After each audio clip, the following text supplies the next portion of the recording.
الرحيم مالك يوم الدين إياك نعبد وإياك نستعين اهدنا الصراط المستقيم صراط الذين أنعمت عليهم غير المغضوب عليهم ولا الضالين آمين.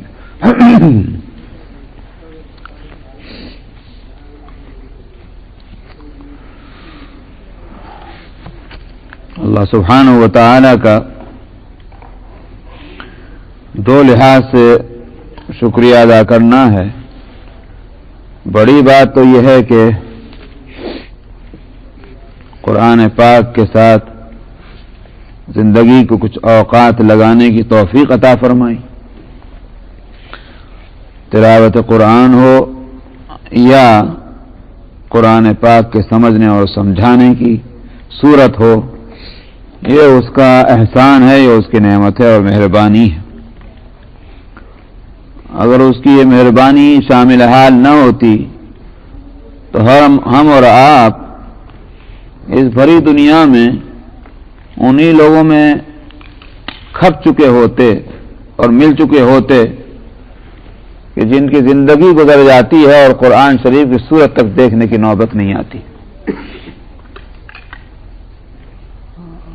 پوری زندگی اللہ کی نعمتوں سے فائدہ اٹھاتے گزر جاتی ہے اور قرآن پاک کی ایک سورت بھی پڑھنے کی توفیق نہیں ہوتی، اس لیے کہ نماز پڑھیں تو قرآن پڑھا جائے، نماز بھی نہیں پڑھی تو قرآن کی سورت بھی نہیں پڑھی گئی.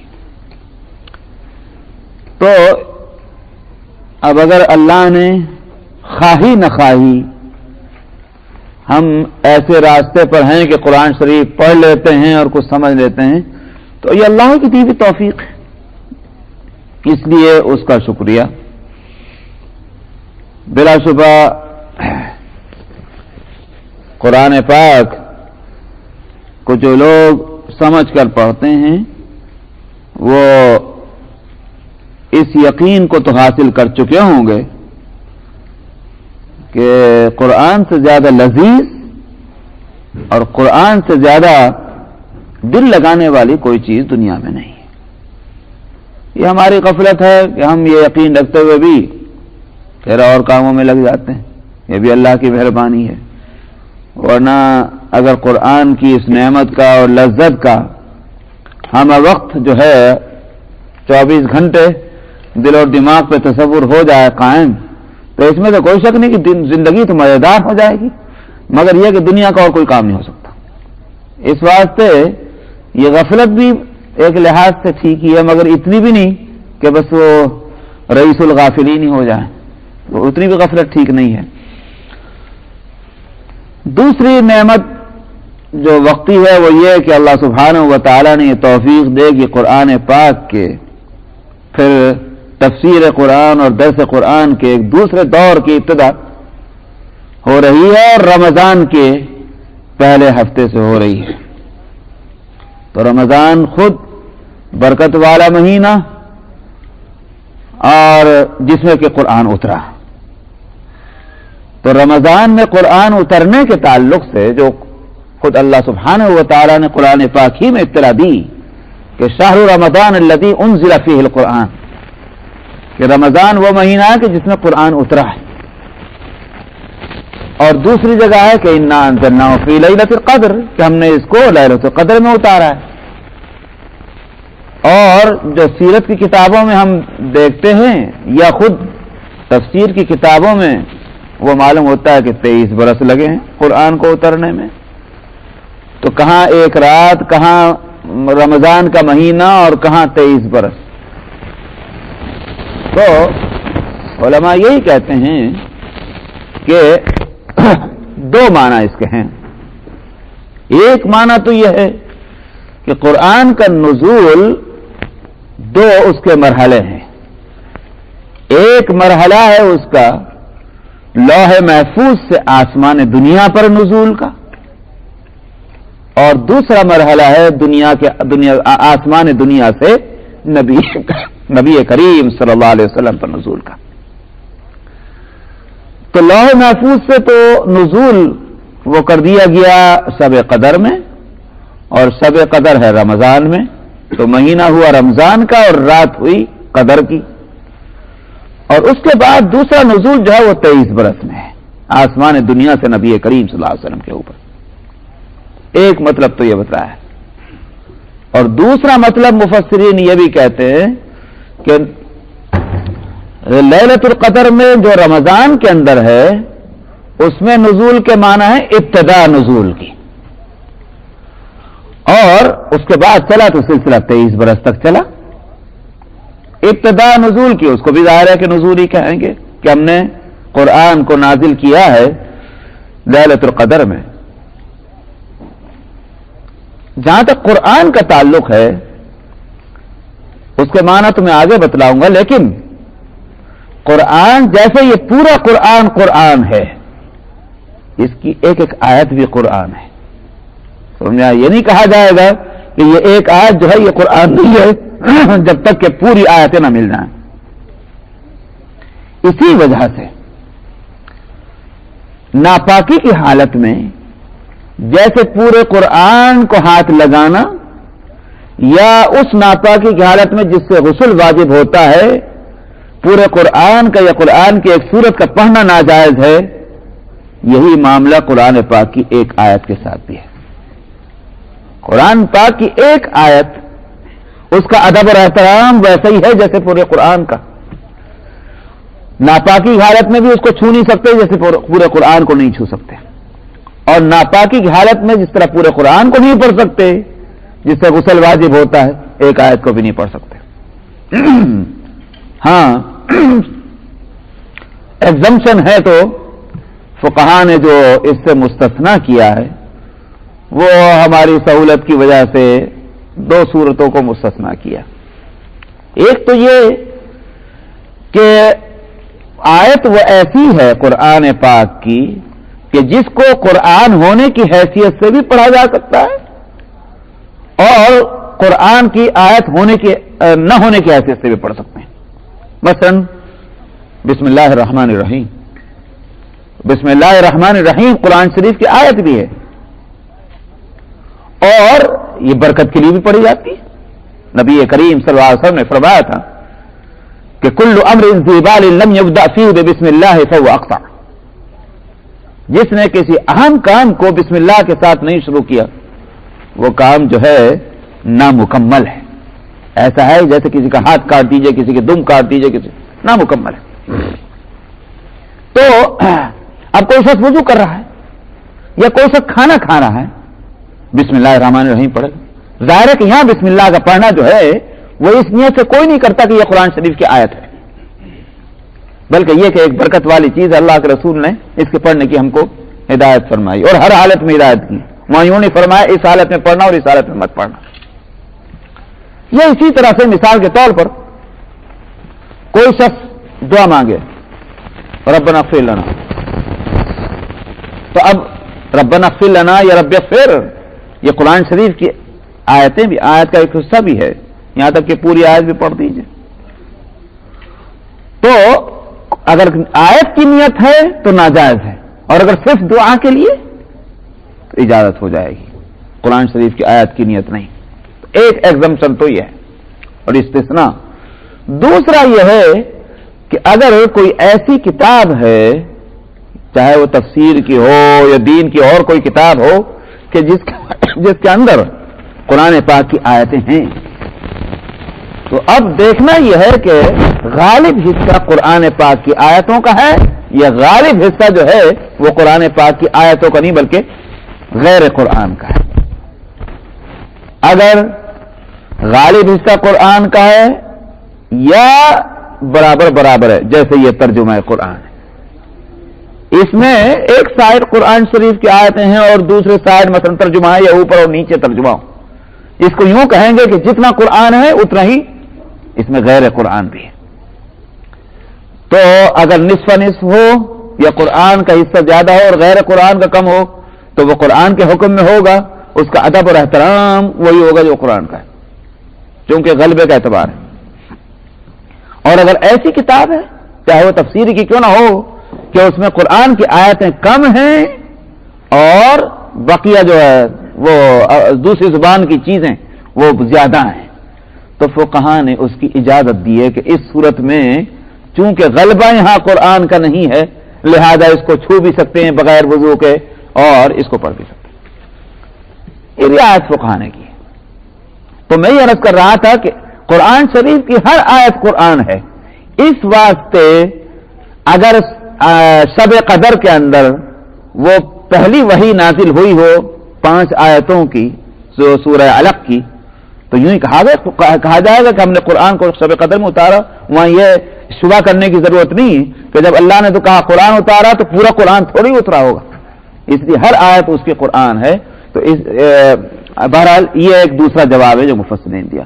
میں عرض کر رہا ہوں کہ اس جواب کو اگر سامنے رکھا جائے تو یہ حسن اتفاق ہے کہ ہم دوسرا دور رمضان ہی میں شروع کر رہے ہیں کہ جس میں قرآن پاک نازل ہوا ہے، اسی لیے قرآن کو شہر القرآن بھی کہا جاتا ہے۔ تو اس لیے اللہ سبحانہ و تعالیٰ کے شکریہ ادا کرتے ہیں اس نعمت پر اور اس حسن اتفاق پر۔ جہاں تک قرآن کا تعلق ہے، میں نے کہا تھا کہ اس کے معنی میں بتلاؤں گا۔ قرآن کا اصل جو مادہ ہے وہ ہے قرأ یقرأ، اس سے بنا ہے پڑھنا، جس کے معنی ہے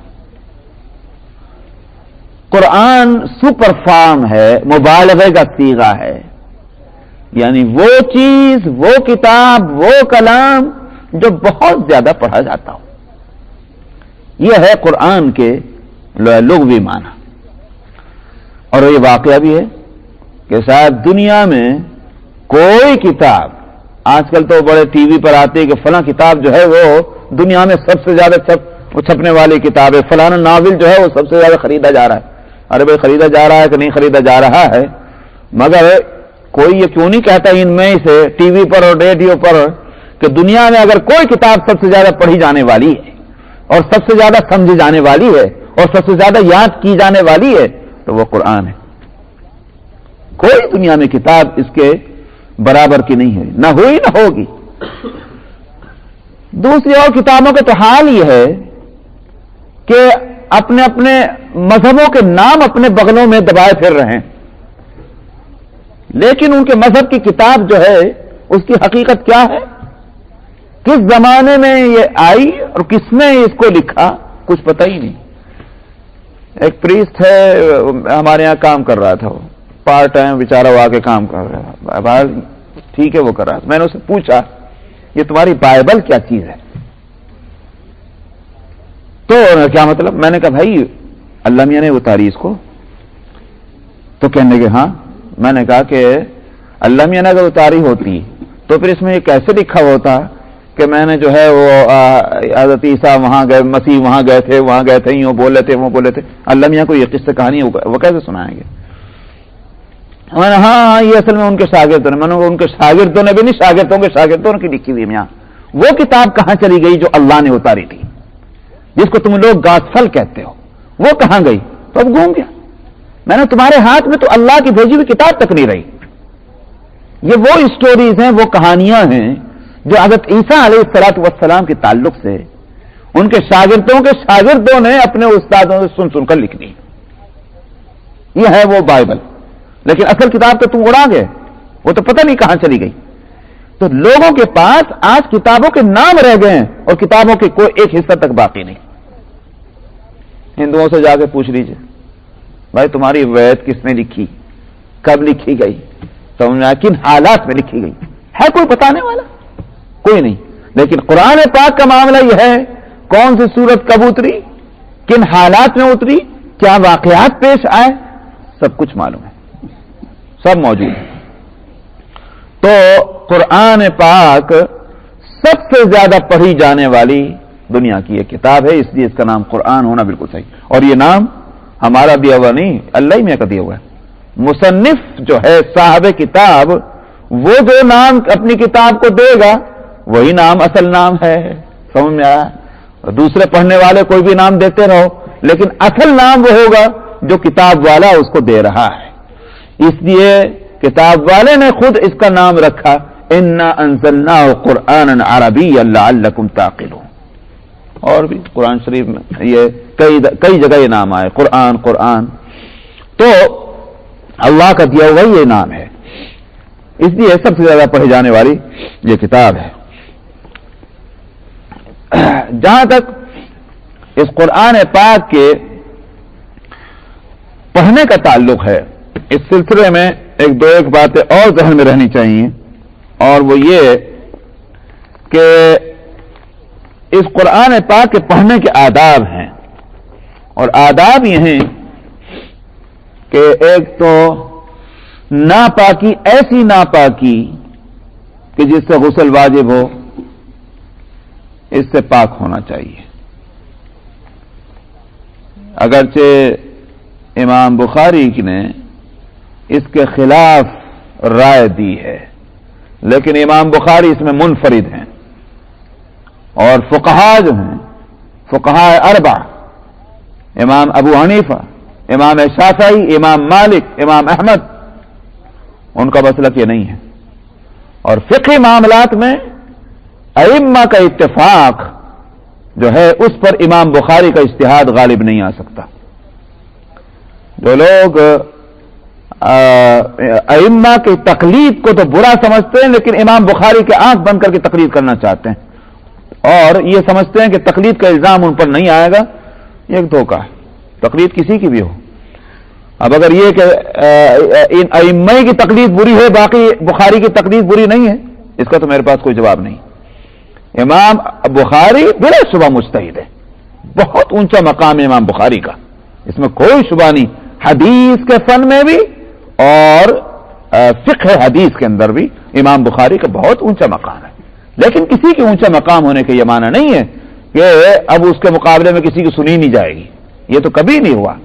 علم کی دنیا میں یہ اندھی تقلید جس کو اصل برا ہے، تو اس میں خود ہی مبتلا ہو جاتے ہیں لوگ۔ امام بخاری کا مقام بہت اونچا، لیکن امام ابو حنیفہ، امام شافعی، امام مالک، امام احمد ابن حنبل رحمہ اللہ، ان کو کسی طرح بھی نیچے نہیں گرایا جا سکتا، خاص طور پر جبکہ ایک اصول یہ ہے طے کہ نبی کریم صلی اللہ علیہ وسلم کے عہد مبارک سے جو جتنا قریب ہوگا وہ خیر سے اتنا ہی قریب ہوگا، بھلائی سے اتنا ہی قریب ہوگا، اور جتنا دور ہوگا وہ بھلائی سے اتنا ہی دور ہوگا۔ خیر القرون قرنی ثم الذین یلونہم ثم الذین یلونہم، بہترین عہد اور بہترین زمانہ میرا زمانہ ہے، اور اس کے بعد جو اس سے ملا ہوا ہو۔ تو زمانہ کوئی دن اور رات کا نام تھوڑا ہی ہے، اور اگر دن اور رات کا نام ہے تو یہ کیسے ہو سکتا ہے کہ دن اور رات میں خیر برکت ہو اور اس میں جو لوگ رہنے والے ہوں وہ خیر سے محروم ہوں؟ سمجھ میں آیا؟ وہ خیر تو لوگوں کے اندر موجود ہوگی۔ امام ابو حنیفہ رحمۃ اللہ علیہ تابعین میں، اور اگر بہت ہی زیادہ احتیاط کرنی ہو تو تبع تابعین میں ہے، یعنی اس عہد میں ہیں کہ جس میں صحابہ کو دیکھنے والے موجود ہیں، اس عہد میں ان کی پیدائش ہوئی ہے، اور انہوں نے ہوش سنبھالا ہے، 6 سال کی عمر ایسے وقت میں ان کی ہوئی ہے کہ جس میں ایک آخری صحابی اس دنیا میں موجود تھے، تو یہ تو تابعین میں ان کو کہہ سکتے ہیں، لیکن تبع تابعین میں ہونے میں تو کوئی شبہ ہی نہیں ہے۔ دوسرے نمبر پر امام مالک رحمۃ اللہ علیہ آتے ہیں کہ امام مالک رحمۃ اللہ علیہ وہ ان کا تابعین میں ہونے کا کوئی قول نہیں ملتا نہ، کیونکہ وہ ان کی عمر وہ تو نہیں ہے، لیکن تبع تابعین میں وہ بھی ہیں۔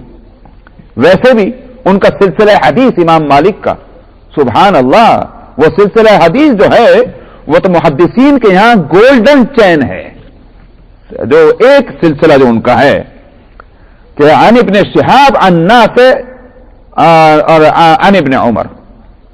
ابن شہاب زہری استاد ہیں امام مالک کے، اور ابن شہاب زہری جو ہیں وہ شاگرد ہیں نافع کے، جو غلام ہیں آزاد کردہ عبداللہ ابن عمر رضی اللہ عنہ، اور ابن شہاب نافع عبداللہ ابن عمر، یہ چین جو ہے حدیث کی محدثین کے یہاں گولڈن چین کہلاتی ہے، یعنی جب اس سلسلے سے کوئی حدیث آئے گی آنکھ بند کر کے اس کو کہہ دیتے ہیں کہ اس میں کوئی شبہ ہی نہیں ہے، کیونکہ ابن شہاب محدثین کے اندر نہایت مشہور۔ یہاں تک کہ میں آپ کو بتلاؤں، اگر ابن شہاب براہ راست نبی کریم صلی اللہ علیہ وسلم کی ایک حدیث نقل کریں اور بیچ میں سے راستہ کٹ، جو سلسلہ اسے کٹ کر دیں، جس کو محدثین کے یہاں منقطع کہتے ہیں، وہ حدیث کہ جس میں چین پوری نہیں ہے، کٹنگ ہو گئی اس میں، سمجھ میں آیا؟ اس کو منقطع کہتے ہیں۔ محدثین کا اس پر اتفاق ہے کہ ابن شہاب زہری کی منقطع حدیث بھی معتبر ہے، حالانکہ وہ کہتے ہیں کہ منقطع حدیث مرفوع اور متصل حدیث سے کمزور ہوتی ہے۔ متصل اس حدیث کو کہتے ہیں جس میں سلسلہ راویوں کا کنٹینیو بتایا گیا ہو، کہ نبی کریم صلی اللہ علیہ وسلم سے صحابی نے سنا، صحابی سے تابعی نے راوی کیا، تابعی نے سے تبع تابعین، مطلب یہ کنٹینیو ہونا چاہیے نام۔ لیکن ابن شہاب زہری ان لوگوں میں ہیں جن کی منقطع حدیث بھی محدثین کے ہاں معتبر ہے، سمجھ میں آیا؟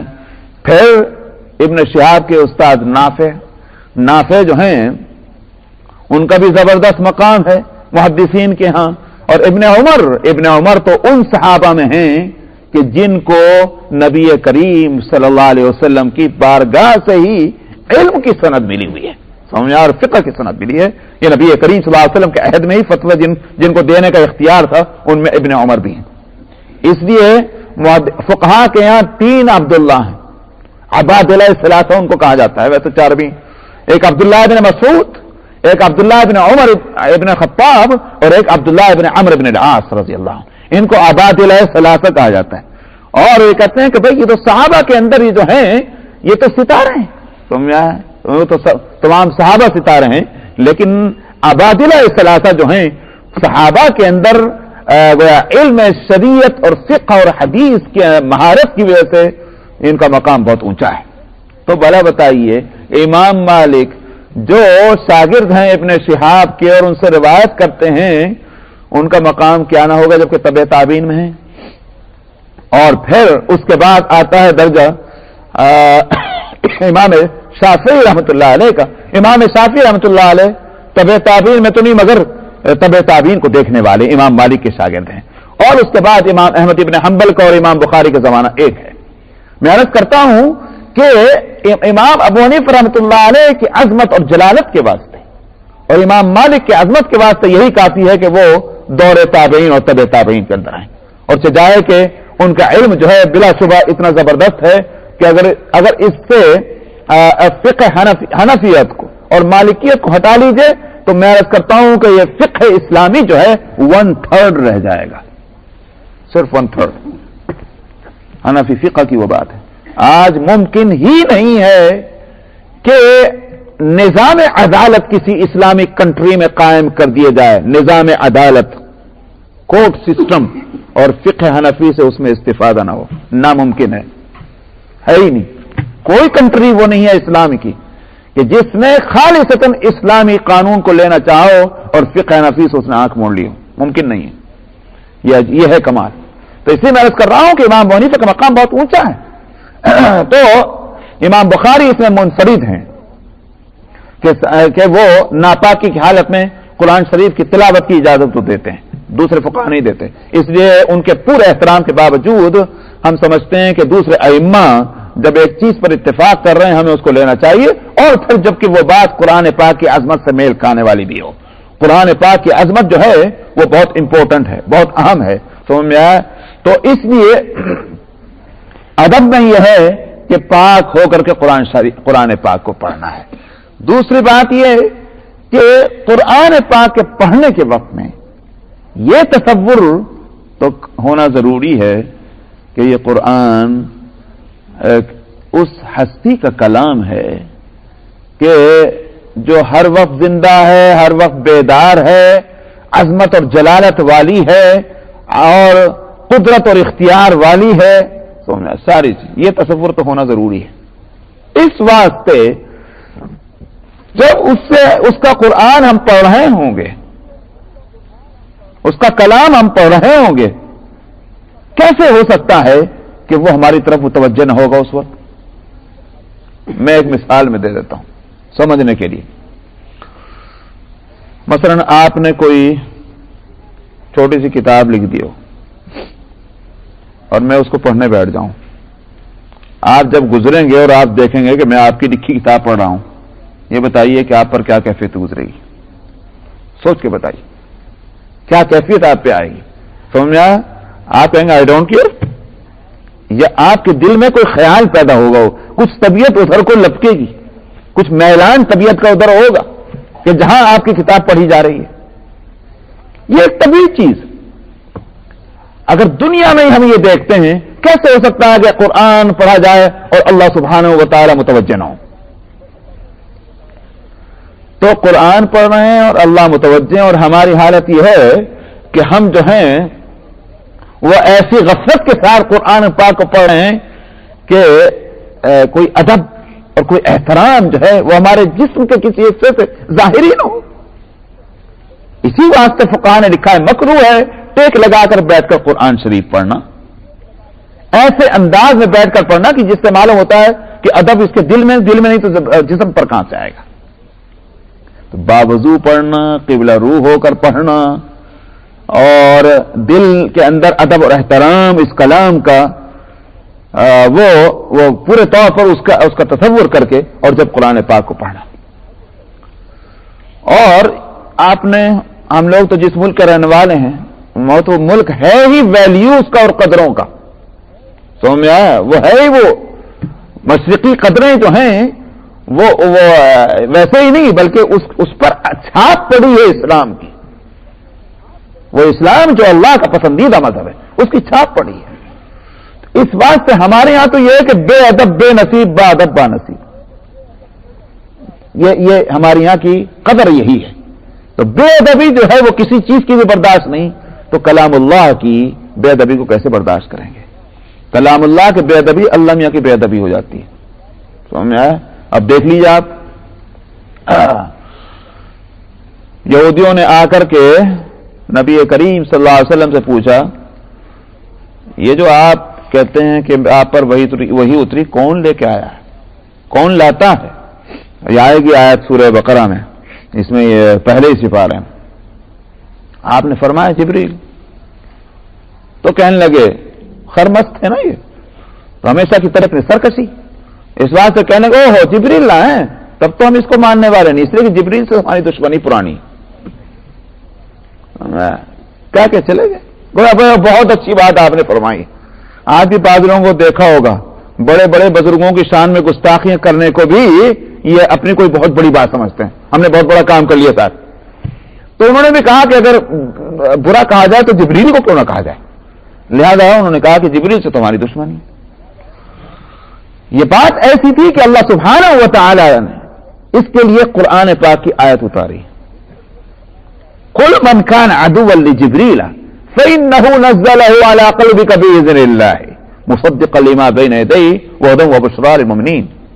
فرمایا آپ کہہ دیجئے کہ جو جبریل کا دشمن ہے تو وہ جبریل تو لے کے آیا ہے اللہ کے حکم سے، وہ اتارتا ہی اللہ کے حکم سے آپ کے دل پر ہے پیغمبر.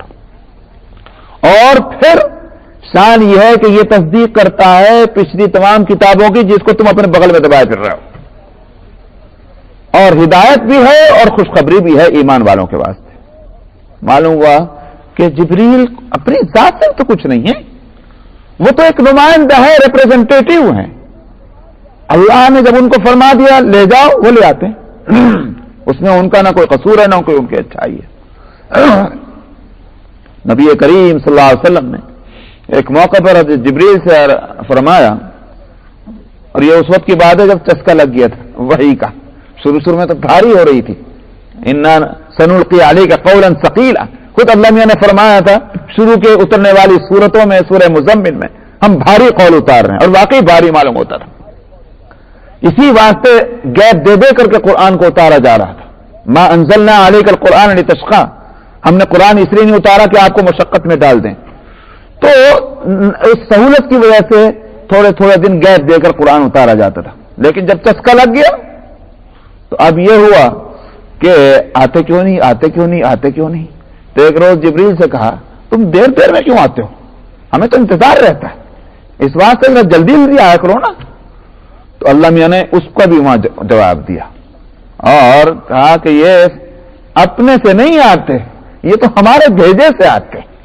جب ہم حکم دیں گے تو یہ جائیں گے، ہم حکم نہیں دیں گے تو یہ نہیں جائیں گے. تو جبریل نے، میرے روایت میں آتا ہے کہ جبریل نے بھی یہ جواب دیا تھا، یا رسول اللہ ہمارا اختیار اپنا نہیں ہے، ہم خود سے نہیں آ سکتے، ہم کو حکم ہوتا ہے ہم جب آتے ہیں. اس واسطے جبریل کو دشمن بنانا اس لیے کہ یہ قرآن لے کر آ رہے ہیں، یا یہ قرآن اس واسطے نہیں مانتا کہ جبریل ہمارے دشمن ہیں، تو یہ تو اللہ کی طرف سے لے کر آتے ہیں، قرآن کو چھوڑو کیسے؟ پھر فرمایا من کان عدوا للہ وملائکتہ ورسلہ وجبریل ومیکال فإن اللہ عدو للکافرین۔ بات بعض دفعہ دیکھنے میں چھوٹی سی ہوتی ہے مگر نتائج کے اعتبار سے بہت بڑی ہوتی ہے۔ وہ تو کہہ کے چلے گئے کہ ہم جبریل سے تمہاری دشمنی ہے، مگر اللہ نے جو نوٹس لیا تو اتنا زبردست کہ بات معلوم ہوتا ہے کہ بہت سنگین بن گئی، اور میں کہ جو اللہ کا دشمن ہے، من کان عدوا للہ، وہ کون کہہ رہا تھا اللہ کا دشمن؟ انہوں نے جبریل سے دشمنی کہی تھی، مگر اللہ نے بات کو یہاں سے شروع کیا، جو اللہ کا دشمن ہے اور جو جبریل کا دشمن ہے اور جو میکائیل کا دشمن ہے، اور فرمایا فإن اللہ عدو للکافرین، اللہ میاں بھی کافروں کا دشمن ہے۔ چلو کہاں سے بچ کے جاؤ گے؟ تو ایک جبریل سے دشمنی کا لفظ منہ سے نکالنا اتنا خطرناک ہو گیا، بات اس لیے کہ جبریل سے دشمنی کا مطلب اگر اس حیثیت سے جبریل کہ وہ وحی لانے والے ہیں، اس بات سے اگر ان سے دشمنی ہے تو پھر اللہ سے دشمنی ہو جاتی ہے۔ تو قرآن کی بے ادبی صاحب قرآن اور صاحب کلام کی بے ادبی میں شمار ہوگا۔ اس لیے نہایت اہم بات ہے کہ قرآن کے ساتھ ادب ہونا چاہیے۔ ہماری حالت کیا ہے؟ ہماری حالت یہ ہے کہ ہم یہ سمجھتے ہیں کہ یہ عربی بولنے والے جتنے لوگ ہیں یہ سب کے سب عالم بھی ہوتے ہیں، پیدائشی اور مفسر بھی ہوتے ہیں اور محدث بھی ہوتے ہیں، لہذا ان کی ساری غلطی بھی ہمارے نزدیک جو ہے وہ بالکل صحیح معلوم ہوتی ہے۔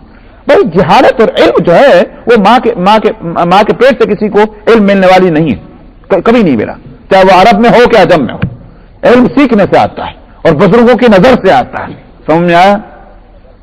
کیا ہے؟ نہ کتابوں سے نہ مدرسوں سے، کیا ہے؟ نہ کتابوں سے نہ مدرسوں سے ہوتا ہے پیدا، دین پیدا ہو کیا ہے جی حضرت وہ درس آپ ہی مدد کیا کریں شعر پڑھنے میں، دین ہوتا ہے بزرگوں کی نظر سے پیدا، ہے نا؟ یہی ہے نا، نہ کتابوں سے نہ مدرسوں سے ہوتا ہے پیدا، دین ہوتا ہے بزرگوں کی نظر سے پیدا۔ تو بزرگوں کی جن کو صحبت نہ ملی ہو ان کے اس علم پر اعتبار کیسے کر لیا جائے؟ ان کے چلیے علم پر اعتبار بھی کر لیں، عمل پر کہاں سے اعتبار کریں گے؟ آج ہم یہاں دیکھتے ہیں انہیں مسجدوں کے اندر ان کو کہ جن کو امام بننا چاہیے اسلامی تعلیمات کا، اس لیے کہ وہ سرزمین کے رہنے والے ہیں کہ جہاں قرآن اسلام سب سے پہلے وجود میں آیا، قرآن کو اس طرح نعوذ باللہ میں تو اس کو نہیں اس طرح ہولڈ کرتے ہوئے چلے، سمجھ میں آیا؟ لٹکاتے ہوئے 2 انگلی کے اندر، سمجھنے دیکھنے والے کو نہیں محسوس ہوتا کہ یہ ادب اس کے دماغ کے اندر، اس کے دل کے اندر ہے۔ قرآن پاک کو لینا بھی چاہیے ادب کے ساتھ، پڑھنا چاہیے ادب کے ساتھ۔ تو ہماری حالت یہ ہو گئی ہے کہ ہم دوسروں کو دیکھا دیکھ کے ہم بھی وہی کام کرنے لگتے ہیں۔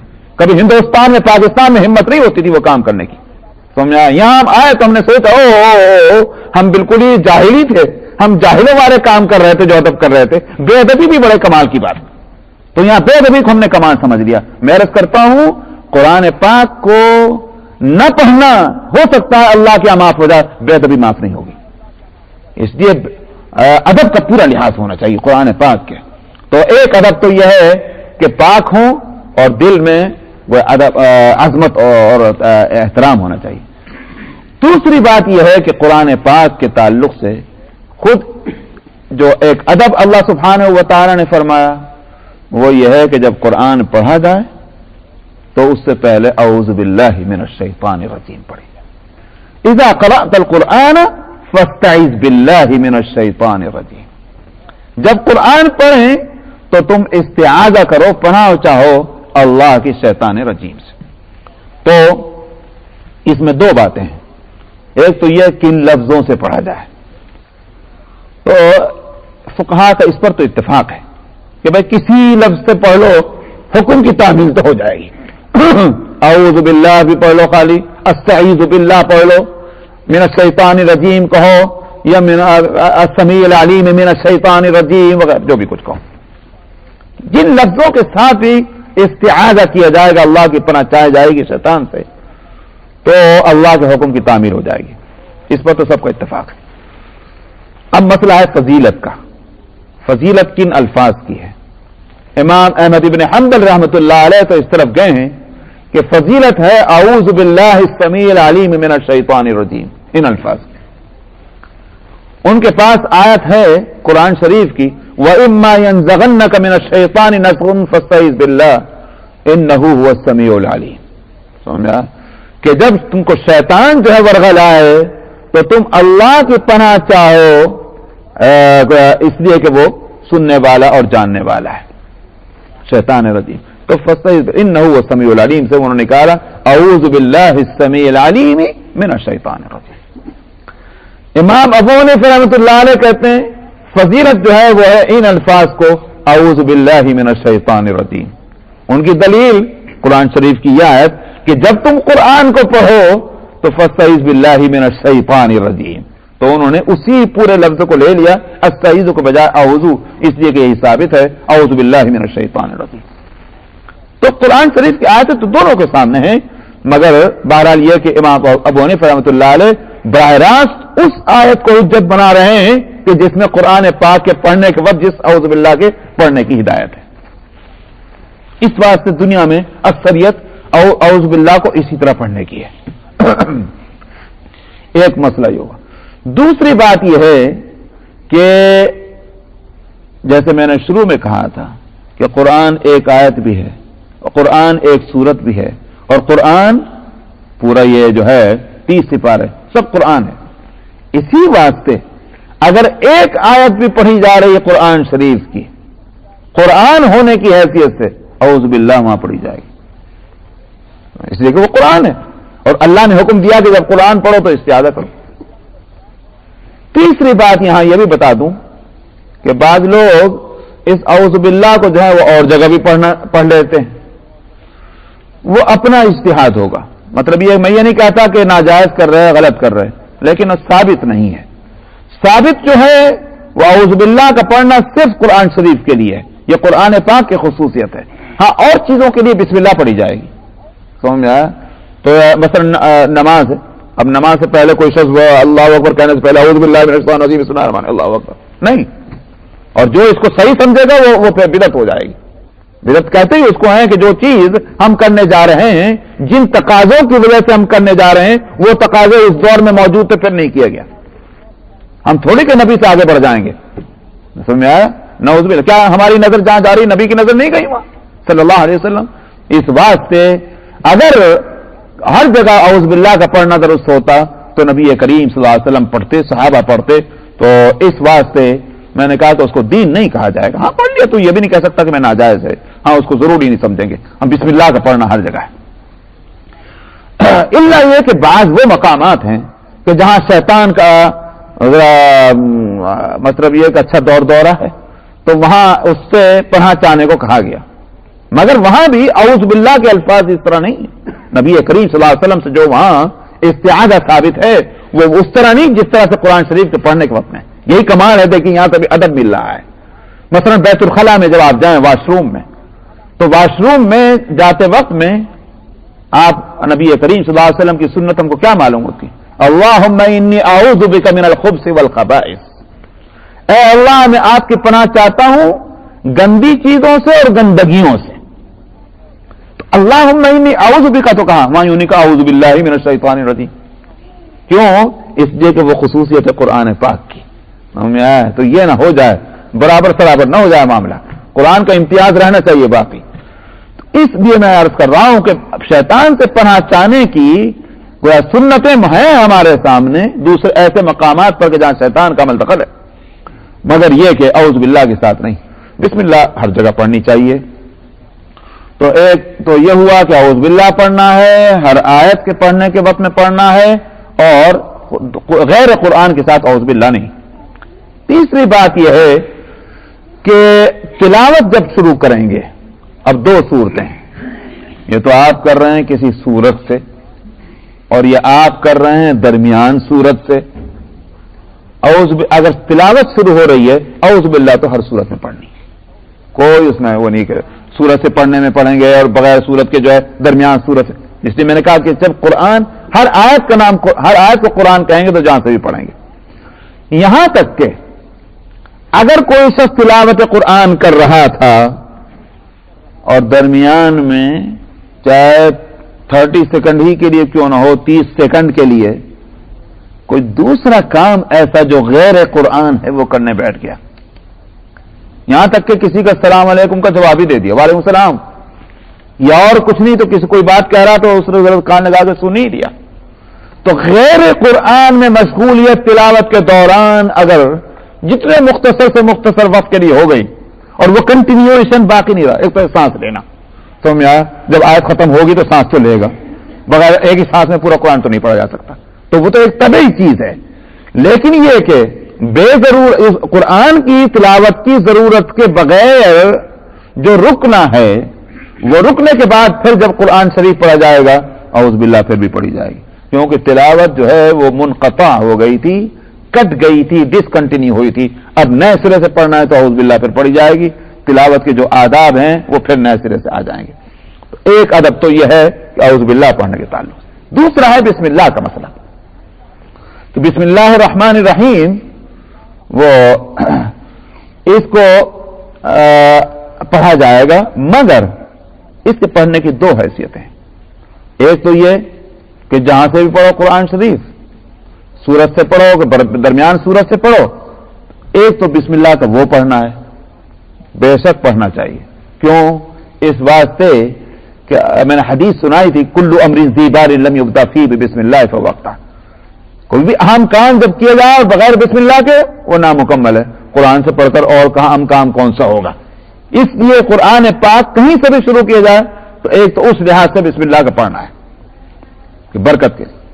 دوسرا ہے قرآن سورہ بسم اللہ کا پڑھنے کا ضروری ہونا، کہ بسم اللہ پڑھنا ضروری ہے. وہ سورتوں کے شروع میں ہے، درمیان سورتوں سے جب تلاوت کی جائے تب ضروری نہیں ہے. یعنی ضروری بھی اتنا کہ بعض ائمہ تو اس کو آیت مانتے ہیں ہر سورت کی. ہر سورت کی ایک آیت بسم اللہ ہے. اس لیے قرآن شریف کے اندر 114 سورتوں کی پہلی آیت جو ہے ہر ایک سورت کی وہ بسم اللہ الرحمن الرحیم. تو جو لوگ سورت کا جز مانتے ہیں ان کے نزدیک تو بسم اللہ کا پڑھنا ایسا ہی ہے کہ جیسے قرآن شریف کی ایک آیت کا پڑھنا، اور اس کا چھوڑنا ایسا ہی ہے جیسے قرآن شریف کی ایک آیت کا چھوڑنا. بعض دوسرے حضرات اس طرف کہیں کہ نہیں، بسم اللہ جو وہ ہر سورت کا جز نہیں ہے، بلکہ بسم اللہ جو ہے وہ آئی ہے اس بات کو بتلانے کے لیے کہ یہاں سے سورت شروع ہو رہی ہے، اس بات کو بتلانے کے لیے. اسی واسطے جبریل علیہ السلام جب سورت نہیں لاتے تو بسم اللہ پڑھا کرتے تھے، اور نبی کریم صلی اللہ علیہ وسلم جیسے سنتے ویسے ہی پڑھ کر سنا دیا کرتے تھے. تو یہ تو اس بات کی اطلاع کے لیے ہے کہ یہ یہاں سے سورت شروع ہو رہی، یہ ان کا کہنا ہے. تو وہ سورت کا جز نہیں مانتے. اسی واسطے یہاں سورہ فاتحہ میں اختلاف ہے. سورہ فاتحہ میں اختلاف اس بات میں ہے کہ اس کے اندر آیتیں کتنی ہیں، کیونکہ حدیث میں اس کو 7 مثانی کہا گیا. وہ 7 آیتیں کہ جن کو بار بار پڑھا جاتا ہے، یہ اس کا ترجمہ ہے. تو سورہ فاتحہ کو 7 مثانی کہا گیا. تو 7 تو ہیں مگر 7 ہیں کس طرح، اس میں ہے اختلاف. آپ اگر یہاں اس پہ قرآن شریف پہ نظر کریں تو آپ دیکھیں اسی قرآن میں پہلی آیت، پہلا نمبر آیت کا جو پڑھا ہوا بسم اللہ پہ پڑھا ہوا ہے، یہ دیکھ لیجیے آپ. پہلا نمبر جو پڑھا ہوا آیت کا بسم اللہ پہ پڑھا، اور دوسرا الحمدللہ پہ، اور تیسرا الرحمن الرحیم پہ، اور چوتھا مالک یوم الدین پہ، اور 5واں ایاک نعبد، اور 6واں اہدنا الصراط المستقیم، اور 7واں صراط الذین انعمت علیہم غیر المغضوب علیہم ولا الضالین. تو یہ کاؤنٹنگ تو ان کی ہے کہ جنہوں نے بسم اللہ کو سورت کا جز بنایا، انہوں نے وہاں سے شروع کر کے اور اس طرح 7 آیتیں کر دی. جو لوگ بسم اللہ کا سورت کا جز نہیں مانتے وہ کیا کہتے ہیں؟ وہ صراط الذین انعمت علیہم کو ایک آیت اور غیر المغضوب علیہم ولا الضالین کو دوسری آیت. تو 7 کا عدد تو پورا کرنا ہے، اس لیے کہ حدیث میں 7 کا آیت کہا گیا، مگر 7 کس طرح پوری کی جائیں اس میں نے کہا کہ یہ سورت ہے. اس سے کم یہ بات ضرور سمجھ میں آئی کہ بسم اللہ کا سورتوں کے شروع میں پڑھنا وہ نہایت اہم ہے. کہ اس لیے کہ اختلاف جب ہے کہ جزو سورت ہے کہ نہیں ہے، اس اختلاف سے اتنا ضرور معلوم ہوا کہ قرآن شریف کو ہر سورت کے بسم اللہ کو ہر سورت کے شروع میں پڑھنا چاہیے. اب انشاءاللہ اس کے بعد میں آئندہ ہفتے سورہ فاتحہ کے تعلق سے کچھ کہوں گا، پھر جو بھی ہوگا اس کو شروع کر دیں گے اللہ چاہے تو.